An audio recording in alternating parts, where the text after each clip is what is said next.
Hello. Yebo kunjani mfethu? Yeah, baba wani. Yebo sanibona. Awu. Yala la. Awunikuma wakho ucingo manje. Ngoshancane yebo. Ya kunjani?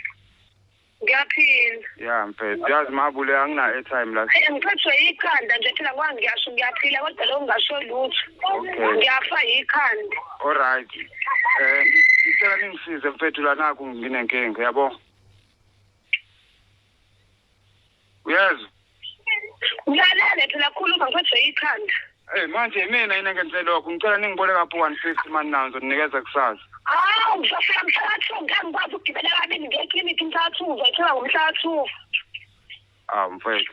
Ma indlela yokukhuluma leyo ngoba phela yamazi bama stand uthunjani. Ikhanda manje ngiyindlela okhuluma ngayo nami yangicathula ngoba angiphilile. Mina nginawudlala umuntu megula dona ungithathi kahle. Ngiyasho nje mfethu manje ngiklinikhi mhla 2 ngizodlula lapho. Manje bungasho ngani uma ungafuni ngalendlela okhuluma ngayo. Ngiphathwe ikhanda lengane iyangidonsa ngala. Siya indaba yengane khahlela lengane isuke eduze kwakho nganthi lento endisho ibalulekile mfethu lokungitshela ngengane. Ngizohlala lapho mhla 2. Ungolesingaki? Umhla 2 ngolesine ngeklinikhi. Wemfethu manje njengoba umazi bama stand ukuthunje mfethu ngoze ngilenda into yangalosine. Ngomfonela ngina-airtime. Yena la.